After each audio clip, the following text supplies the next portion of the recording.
আমি ইমাম হয়ে জানাইতে পারলাম না, আপনারা গার্ডিয়ান হয়ে আপনার সন্তানকে কোরআন শিক্ষা দিতে পারবেন।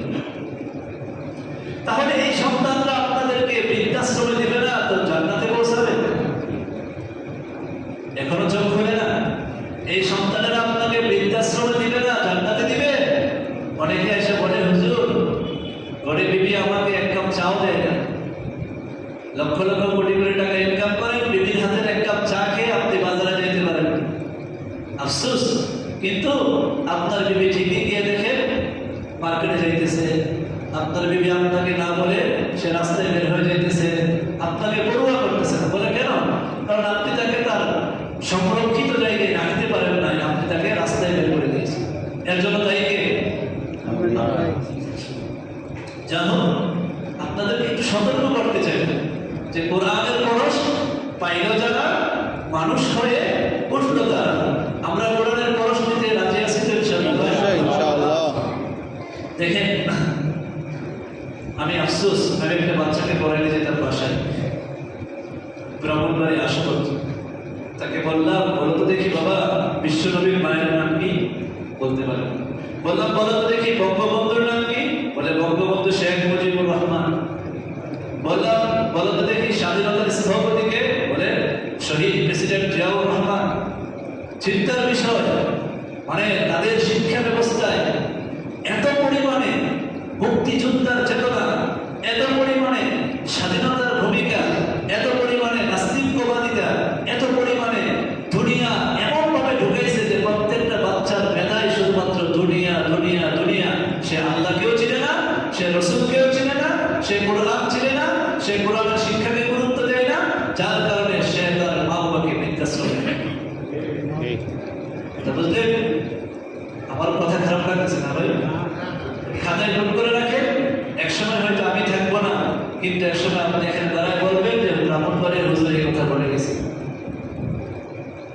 আপনার সন্তান মুহাম্মদুর রাসূলুল্লাহর বাবার নাম জানে না, আপনার সন্তান ওযুর ফরজ কয়টা জানে না, আপনার সন্তান কালিমা জানে না, আপনার সন্তান ঈমান কয় জিনিসের উপর নিতে হয় জানে না, আপনার সন্তান সূরা ফাতিহা জানে না। এর জন্য দায়ী কারা?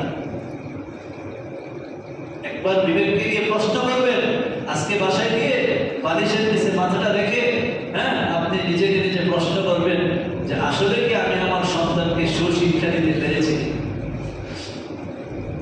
আল্লাহ আমাদের সকলের দিনের চক্ষু খুলে দেয়। সবাই বলে আমিন।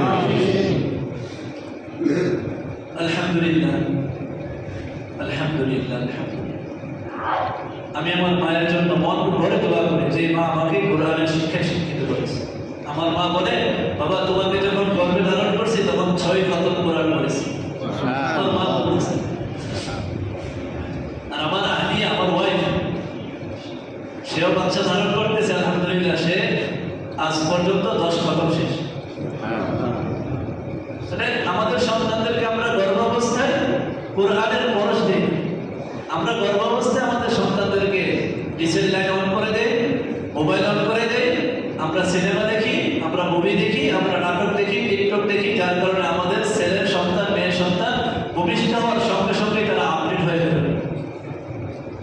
বাচ্চা মায়ের দুধ খেতে চায় না, বাচ্চা মোবাইল দেখে ঠান্ডা হয়ে যাবে। বিশ্বাস হয় না? দেখবেন বাচ্চার সামনে মোবাইল দেখবেন, বাচ্চা ঠান্ডা। আজকে আমার কাছে আসছিল একজন ঝাড়াই একটা বাচ্চাকে, আমি অবাক হয়ে গেলাম। বাচ্চাকে আমি ঝাড়াই দিয়েছি, ঝাড়ফুঁক করতেছি, সে কান্না করতেছে, কিন্তু যে মাত্র ফোনটা খুলে ওর গার্জেন ওকে সামনে রাখলো, বাচ্চা স্তব্ধ হয়ে গেছে। চিন্তা করছেন কি পরিমাণ আপডেট হয়েছে? তাহলে এই সন্তানগুলোর মাথায় কিভাবে কোরআন ঢুকবে, এই সন্তানগুলোর মাথায় কিভাবে দিন ঢুকবে, এর জন্য দায়ী আল্লাহ তাআলা আমাদেরকে সঠিক বুঝ দান করুন। বেশি কথা বলবো না, সর্বশেষ একটা হাদিস বলে শেষ করে দিতেছি। আল্লাহ রাসূল সাল্লাল্লাহু আলাইহি ওয়াসাল্লাম বলেন, মান ক্বারা হারফান মিন কিতাবিল্লাহ, আমার যে উম্মত কোরআনের একটা অক্ষর পড়বে, বুঝে পড়ুক না বুঝে পড়ুক, একটা অক্ষর যে পড়বে, মান ক্বারা হারফান মিন কিতাবিল্লাহ, কোরআনের একটা অক্ষর যে পড়বে কিংবা শুনবে, ভালো করে শুনবেন, কোরআনের একটা অক্ষর বুঝে কিংবা না বুঝে, পড়বে কিংবা শুনবে, ফালাহু বিহি হাসানা, আল্লাহ তাআলা তার জন্য একটা নেক বরাদ্দ করে দেন। সুবহানাল্লাহ। আবার আল্লাহ রাসূল বলেন, তোমরা একটা কম মনে করতেছো? আল্লাহ তাআলা বলেন যে, আল্লাহ রাসূল বলেন যে আল্লাহ তাআলা